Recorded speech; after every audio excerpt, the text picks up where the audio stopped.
Hi everyone, welcome to my channel once again. I am Ravikumar. So ನಿಮಗೆಲ್ಲ ಗೊತ್ತಿರುವ ಹಾಗೆ ಸುಮಾರು ವಿದ್ಯಾರ್ಥಿಗಳಿಗೂ ನನಗೆ ಏನಪ್ಪ ಡಿಪ್ಲೊಮಾ ಮುಗಿಸ್ಕೊಂಬಂದಿರೋಂಥ ವಿದ್ಯಾರ್ಥಿಗಳು ನನಗೆ ಮೆಸೇಜ್ ಮಾಡಿ ಕಾಲ್ ಮಾಡಿ ಕೇಳ್ತಾ ಇದ್ದಾರೆ, ಸರ್ ಇಂಜಿನಿಯರಿಂಗ್ನ ಥರ್ಡ್ ಸೆಮ್ನ ಪಾಸಿಂಗ್ ಪ್ಯಾಕೇಜಸ್ನ ಮಾಡಿ ಅಂತೇಳಿ. ಆ್ಯಕ್ಚುಲಿ ನಾನು ಮಾಡಾಕಿರೋಂಥ ವಿಡಿಯೋಸಲ್ಲಿ ನೋಡಿದಾಗ ಇದು ಒನ್ಲಿ ಫಾರ್ ಇ ಮತ್ತು ಡಬಲ್ ಅಂದರೆ ಎಲೆಕ್ಟ್ರಿಕಲ್ ಸ್ಟ್ರೀಮ್ಗೆ ಆಗುವಂಥದ್ದು. ಸೊ ಇದರ ಪಾಸಿಂಗ್ ಪ್ಯಾಕೇಜನ್ನು ನಾನು ಇದರಲ್ಲಿ ಹೇಳ್ತಾ ಇದ್ದೀನಿ. ಫಸ್ಟ್ ಆಫ್ ಆಲ್ ಏನೂ ಇಲ್ಲ, ಇಲ್ಲಿ ಕ್ವೈಟ್ ಒಂದು ನಾರ್ಮಲ್ ಥಿಂಗ್ ಏನಪ್ಪ ಅಂದರೆ ಸ್ಟ್ರೈಟ್ ಫಾರ್ವರ್ಡ್, ಏನು ಅದರಲ್ಲಿ ಬೇರೆ ಬೇರೆ ಥರ ಏನಿಲ್ಲ. ಎನಿ 2 ಮಾಡ್ಯೂಲ್ಸ್ ಅಷ್ಟೇ.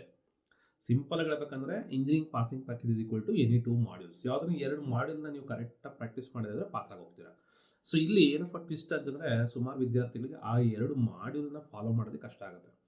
ಈಗ ನಾನು ಮಾಡಿರುವಂಥ ಕ್ವಶನ್ಸಲ್ಲೇ ನೀವು ನೋಡಿದ್ದೆ ಆದರೆ, ಸೊ ಈ ವಿಡಿಯೋಸಲ್ಲಿ ನೋಡಿದ್ದೆ ಆದರೆ ನೀವು ಕೇಳ್ಬೋದು, ಸರ್ ನೀವು ಕಂಪ್ಲೀಟಾಗಿ ಮಾಡಲಿಲ್ಲ ಅಂತ ನೀವು ಅನ್ಕೊತಾ ಇರ್ತೀರಾ, but I didn't get proper time. But ಆಗಿರುವಂಥದ್ರಲ್ಲೇ ಪಾಸ್ ಆಗ್ಬೋದು ಅಂತ ಕೇಳಿದ್ರೆ ಖಂಡಿತವಾಗ್ಲೂ ಆಗ್ಬೋದು ಅಂತ ನಾನು ಹೇಳ್ತೀನಿ. ಯಾವ ಥರ ಅಂತ ನೋಡಿ, ಈಗ ಒಂದು ಮಾಡಲ್ ಪೇಪರ್ ತೊಗೊಂಡಿದ್ದೆ ಆದರೆ, so this is the model 1. So module 1ಅಲ್ಲಿ ನೋಡಿದಾಗ ನಿಮಗೆ 4 ಇಯರ್ ಸೀರೀಸ್ ಇದೆ, ಹಾಫ್ ರೇಂಜ್ 4 ಇಯರ್ ಸೀರೀಸ್, ಅಗೇನ್ ಕಾನ್ಸ್ಟೆಂಟಲ್ ಆಫ್ ಫಸ್ಟ್ ಹಾರ್ಮೋನಿಕ್ 4 ಇಯರ್ ಸೀರೀಸ್. ಇದಕ್ಕೆ ಫಾರ್ಮುಲಾಗಳು ಬೇಕೇ ಬೇಕು, ಇದಕ್ಕೂ ಕೂಡ ಫಾರ್ಮುಲಾಗಳು ಬೇಕೇ ಬೇಕು. ಇದಕ್ಕೆ ಕ್ಯಾಲ್ಸಿ ಯೂಸ್ ಮಾಡ್ಕೊಂಡು ಸಾಲ್ವ್ ಮಾಡ್ಬೋದು. ಸೊ ಈ 3 ಪ್ರಾಬ್ಲಮ್ನ ನಾನು ವಿಡಿಯೋಸಲ್ಲಿ ಸಿಗುತ್ತೆ, ಅವೈಲೇಬಲ್ ಇದೆ, ನೀವು ನೋಡ್ಬೋದು. ಇಲ್ಲಿ ನಿಮಗೆ 14 + 6 ಅಂದರೆ ಎಷ್ಟು ಮಾರ್ಕ್ಸ್ ಆಯಿತು? 20 ಮಾರ್ಕ್ಸ್ ಆಯಿತು. ಫಾರ್ ಎಕ್ಸಾಂಪಲ್, ಸರ್ ನಾನು ಏನೋ ಕಷ್ಟ ಬಿದ್ದು ಆಗಲಿಲ್ಲ, ನನಗೆ ಇಲ್ಲೊಂದು 12 ಮಾರ್ಕ್ಸ್ ಬರುತ್ತೆ ಅಂತ ಇಟ್ಕೊಳ್ಳಿ. ಓಕೆ, ಒಂದು 8 ಮಾರ್ಕ್ಸ್ ಹೊಗೆ ಹಾಕ್ಸ್ಕೋದು ಹೋಗಲಿ. ನೆಕ್ಸ್ಟ್ ಏನು ಮಾಡಬೇಕು?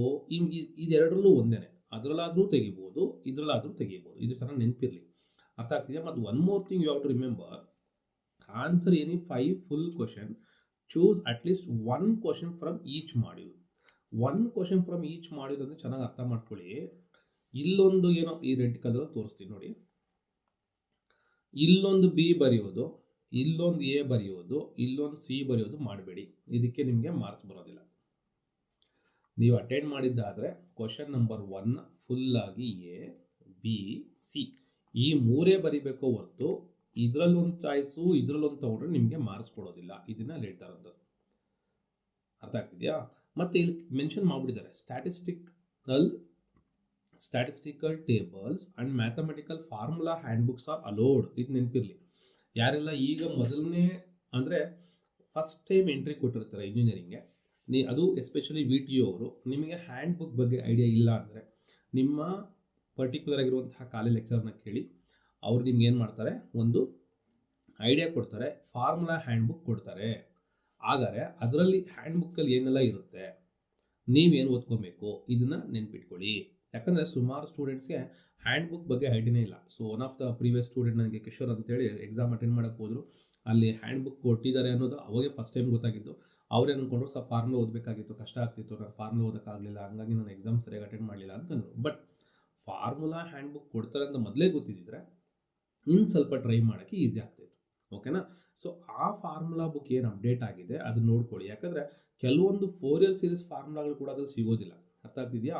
ಸೊ ಈ ಹೋಪ್ ಇಟ್ಕೊಂಡು ಹೋಗಕ್ಕೆ ಹೋಗ್ಬೇಡಿ. ಇಲ್ಲಿ ಒಂದು ಮಾಡ್ಯೂಲ್ ಆಯಿತು, ನಿಮ್ಗೆ ಎಷ್ಟು ಮಾರ್ಕ್ಸ್ ಬಂತು? For example you got the 12 marks ಅಂತ ಇಟ್ಕೊಳ್ಳಿ. ಸೊ ಇನ್ನು 20 ಅಂದರೆ ನಿಮ್ಗೆ ಇನ್ನು 28 ಮಾರ್ಕ್ಸ್ ಬೇಕು. ಮಾಡ್ಯೂಲ್ 2ಗೆ ಬರ್ತೀರಾ. ಆ್ಯಕ್ಚುಲಿ 4 ಇಯರ್ ಓದಿರೋರಿಗೆ 4 ಇಯರ್ ಟ್ರಾನ್ಸ್ಫಾರ್ಮ್ ಏನು ಕಷ್ಟ ಆಗಲ್ಲ. ಓಕೆನಾ? 4 ಇಯರ್ ಕೊಸೈನ್ ಟ್ರಾನ್ಸ್ಫಾರ್ಮು ಕಷ್ಟ ಆಗಲ್ಲ. ಸೊ ಇಲ್ಲಿ ನೀವು 2 ಅಟೆಂಡ್ ಮಾಡಿದ್ದೆ ಆದರೆ, ನನಗೆ ಇದನ್ನು ಕೇಳಿದ್ರಿ, it is a lengthy question, ಹಂಗಾಗಿ ನಾನು ಸ್ವಲ್ಪ ಅದನ್ನು ಕನ್ಸಿಡರ್ ಮಾಡೋಕ್ಕೆ ಹೋಗಲಿಲ್ಲ. ಇಲ್ಲಿ ನೀವೇನಾದ್ರೂ 6 + 7 ಅಟೆಂಡ್ ಮಾಡಿದ್ದೆ ಆದರೆ 13 ಮಾರ್ಕ್ಸ್ ಬಂತು, ಕರೆಕ್ಟಾ? ಸೊ ಇದನ್ನೊಂದನ್ನು ಬಿಟ್ಬಿಡಿ ಬೇಕಾದ್ರೆ. ಇಲ್ಲ ಸರ್ ನಾನು ಮಾಡ್ತೀನಿ ಸರ್ ಅನ್ನೋರು ಮಾಡಿ, ತೊಂದರೆ ಇಲ್ಲ. ನಾನು ಹೇಳುವಂಥದ್ದು ಫಾರ್ ಎಕ್ಸಾಂಪಲ್ ಮಾಡ್ಯೂಲ್ 2ನಲ್ಲಿ ತೊಗೊಂಡ್ರು. ಸೊ ಎಷ್ಟಾಯ್ತು? ಇಲ್ಲಿ 13 ಮಾರ್ಕ್ಸ್ ಬಂತು. ಸೊ ಪ್ರೀವಿಯಸ್ ಎಷ್ಟಿದೆ? 12 ಮಾರ್ಕ್ಸ್ ಇದೆ. ಎಷ್ಟಾಯ್ತು ಅಲ್ಲಿಗೆ? ಯು ಗಾಟ್ 25 ಮಾರ್ಕ್ಸ್, ಕರೆಕ್ಟಾ? ಸೊ ಈಗ ನೆಕ್ಸ್ಟ್ ಮುಂದಕ್ಕೆ ಹೋಗ್ತೀರಾ ಅಂತ ಇಟ್ಕೊಳ್ಳಿ. ಸೊ ಇಲ್ಲಿ ನೀವು ಏನೇನು ಚಾಯ್ಸ್, ಅದೇ ಹೇಳಿದ್ನಲ್ಲ, ಕ್ವಶನ್ ನಂಬರ್ 3 ಅಥವಾ 4 ಯಾವುದನ್ನ ಒಂದು ಕಂಪ್ಲೀಟಾಗಿ ಅಟೆಂಡ್ ಮಾಡ್ಕೊಳ್ಳಿ. ಇಲ್ಲಿ ಅಟೆಂಡ್ ಮಾಡ್ತೀರಾ ಅಂತಂದರೆ ನಿಮ್ಗೆ ಇದೇ ಬೇಕಾಗಿಲ್ಲ, ಕರೆಕ್ಟಾಗಿ ಡೈರೆಕ್ಟಾಗಿ ನಿಮಗೆ 2 ಪ್ರಾಬ್ಲಮ್ನ ಸಾಲ್ವ್ ಮಾಡೋಷ್ಟು ಬರುತ್ತೆ. ಸೊ ಇಲ್ಲೂ ಕೂಡ 7 + 6 13 ಮಾರ್ಕ್ಸೇ ಬರುತ್ತೆ. ಇನ್ನು Z ಟ್ರಾನ್ಸ್ಫಾರ್ಮರ್ ಸುಮಾರು ಕೇಳಿದ್ರಿ. So unfortunately I didn't get the proper time to do this problem, sorry for that. ಇನ್ನು ಮಾಡ್ಯೂಲ್ 4 ನಾನು ಮಾಡೋಕ್ಕಾಗಿಲ್ಲ. ಇನ್ನು ಮಾಡ್ಯೂಲ್ 5 ಯಾರೇ ನಾನು ಮಾಡ್ಯೂಲ್ 4 ಮಾಡಿದ್ರು ಕೂಡ ಮಾಡ್ಯೂಲ್ 5 ಕೇಳ್ತಾರೆ ನಂಗೆ ಗೊತ್ತಿತ್ತು.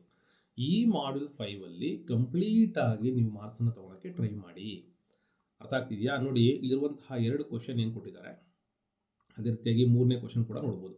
Find the rank correlation, heights fathers and son ಕೊಟ್ಟಿದ್ದಾರೆ, line of regression and hence calculate the coefficient of correlation, fit the straight line, so parabola. So ಇದು ax ಸ್ಕ್ವೇರ್ ಪ್ಲಸ್ ಇದನ್ನ ನಮಗೆ ಮತ್ತೆ ಕಮೆಂಟ್ ಮಾಡಿ ಕೇಳಿದ್ರಿ ಕರೆಕ್ಟಾ. ಸೊ 3 ವೇರಿಯಬಲ್ ಮಾಡಿ ಅಂತ ಸಾಲ್ವ್ ಮಾಡಿದ್ವಿ.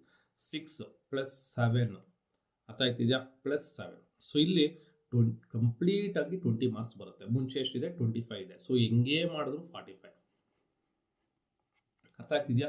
ಸೊ ಅಂದ್ರೆ ನೀವು ಸೆಲೆಕ್ಟ್ ಮಾಡುವಂತಹ ಮಾಡ್ಯೂಲ್ಸು ನೀವು ಕಾನ್ಸಂಟ್ರೇಟ್ ಮಾಡಿ, ಯಾವ ಮಾಡ್ಯೂಲ್ಸ್ ನಾನು ಕಂಪ್ಲೀಟಾಗಿ ಮಾಡ್ಕೋಬೇಕು, ಯಾಕೆ ಈಸಿ ಇದೆ ನೋಡಿ. ಇದೆಲ್ಲ 3 ಕ್ವಶನ್ ಕೂಡ ನಿಮಗೆ ನಾನು ಕೋರಿಲೇಷನ್ ರಿಗ್ರೆಷನ್ ನೋಡ್ಬಿಟ್ರೆ ನಿಮ್ಗೆ ಈಸಿಯಾಗಿ ಅರ್ಥ ಆಗುತ್ತೆ. ಒಂದು ವಿಡಿಯೋ ಸಾಕು ನಿಮಗೆ ಕಂಪ್ಲೀಟಾಗಿ ಎಕ್ಸ್ಪ್ಲೇನ್ ಮಾಡಿದ್ದೀನಿ. ಸೊ ಲಾಸ್ಟಲ್ಲಿ ಅದು ವಿಡಿಯೋ ನನಗೆ ಸ್ವಲ್ಪ ಟೆಕ್ನಿಕಲ್ ಪ್ರಾಬ್ಲಮ್ ಕೊಡ್ತು. I think okay understood that one, ಅರ್ಥ ಆಗಿದೆ ಅಂತ ಅನ್ಕೋತೀನಿ. ಓಕೆನಾ, ನಾನು ಕ್ಯಾಲ್ಸಿ ಯೂಸ್ ಮಾಡಿಲ್ಲ ಯಾಕಂದ್ರೆ ನನಗೆ ಟೆಕ್ನಿಕಲ್ ಇಶ್ಯೂ ಇರೋದ್ರಿಂದ ಮಾಡೋಕ್ಕಾಗಲಿಲ್ಲ. ಇಲ್ಲ ಸರ್ ನಮ್ಗೆ ಇದು ಅರ್ಥ ಆಗಿದೆ ಹೇಳಿ, ನಾನು ಇಮಿಡಿಯೇಟ್ ಆಗಿ ನಾನು ನಿಮಗೆ ವಿಡಿಯೋನ ಅಪ್ಲೋಡ್ ಮಾಡೋಕ್ಕೆ ಟ್ರೈ ಮಾಡ್ತೀನಿ. ಓಕೆನಾ. ಸೊ ಈ ರೀತಿಯಾಗಿ ನೀವು ಎನಿ ಆಫ್ ದಿ 3 ಮಾಡ್ಯೂಲ್ಸ್ನ ಸೆಲೆಕ್ಟ್ ಮಾಡಿ. ನೀವೇನು ಮಾಡಬೇಕು, ಕೆಲವ್ರು ಏನು ಮಾಡ್ತೀರಾ, ಸರ್ ನಾನು 2 ಮಾಡ್ಯೂಲ್ ಓದ್ತೀನಿ ಸರ್ ಅಂತ ಹೋಗ್ತೀರಾ. ಯಾವುದೇ ಕಾರಣಕ್ಕೂ 2 ಮಾಡ್ಯೂಲ್ನ ನೀವು ಓದ್ಕೊಂಡು ಹೋಗಕ್ಕೆ ಹೋಗಬೇಡಿ, ಕಷ್ಟ. ಅರ್ಥ ಆಗ್ತಿದೆಯಾ. ನನ್ ಕೇಳೋದಾದ್ರೆ ನಿಮ್ಗೆ ಯಾವ್ದು ಫಸ್ಟ್ 3 ಮಾಡ್ಯೂಲ್ ಕನ್ಸಿಡರ್ ಮಾಡ್ಕೊಳ್ಳಿ ಫಸ್ಟ್. ಓಕೆನಾ, 3 ಮಾಡ್ಯೂಲ್ಸ್ ಮೇಲೆ ಫುಲ್ ಕಾನ್ಸಂಟ್ರೇಟ್ ಮಾಡಿ. ಅದಾದ್ಮೇಲೆ ಎಕ್ಸ್ಟ್ರಾ ಏನೇನು ಕ್ವಶನ್ಸ್ ಬರುತ್ತೋ ಬರಲ್ವೋ ಏನಿರುತ್ತೋ ಅದನ್ನೆಲ್ಲ ಫಿಲ್ ಮಾಡಿಬಿಡಿ. ಅರ್ಥ ಆಗ್ತಿದೆಯಾ. ಹೆಂಗೆ ಆದರೂ ಕೂಡ ನಿಮಗೆ ಇವೆರಡನ್ನು ಕಂಪೇರ್ ಮಾಡಿಕೊಂಡ್ರೆ 40 ಮಾರ್ಕ್ಸ್ಗಿಂತ ಕಡಿಮೆ ಬರೋ ಅಂಥ ಹುಡುಗರಂತೂ ಅಲ್ಲ ನೀವು. ಇದನ್ನು ಚೆನ್ನಾಗಿ ನೆನ್ಪಿಟ್ಕೊಳ್ಳಿ. ನಿಮಗೆ ಕಾನ್ಫಿಡೆಂಟ್ ಬರಬೇಕು. First you get motivated. ನಿಮ್ಗೆ ಅದು ಬರಬೇಕು. ನಾವು ಸರ್ ಡಿಪ್ಲೊಮಿಂದ ಬಂದ್ರಿ ಸರ್, ಅಲ್ಲೇ ಏನೂ ಓದಿಲ್ಲ ಸರ್, ಕಷ್ಟ ಆಗ್ತಿತ್ತು ಸರ್, ನನ್ನ ಕೈಲಿ ಏನು ಮಾಡೋಕ್ಕೂ ಆಗ್ತಾಯಿಲ್ಲ ಸರ್, ಮ್ಯಾಥ್ಸೇ ಕ್ಲಿಯರ್ ಆಗ್ತಾಯಿಲ್ಲ ಸರ್, ಇದಕ್ಕೆ ಇಂಜಿನಿಯರಿಂಗ್ ಬಿಟ್ಬಿಡ್ತೀನಿ ಸರ್, ಇವೆಲ್ಲ ಬೇಡ. ನೀವು ಫಸ್ಟ್ ಪ್ರಯತ್ನ ಪಡಿ. ಈ ಡಿಪ್ಲೊಮನೇ ಮುಗಿಸಿದ್ರಂತೆ, ಇನ್ನು ಇಂಜಿನಿಯರಿಂಗ್ ಬಹಳ ದೊಡ್ಡದೇನಲ್ಲ. ಇದನ್ನು ನೀವು ತಲೆಗೆ ಇಟ್ಕೊಳ್ಳಿ. ಅರ್ಥ ಆಗ್ತಿದೆಯಾ.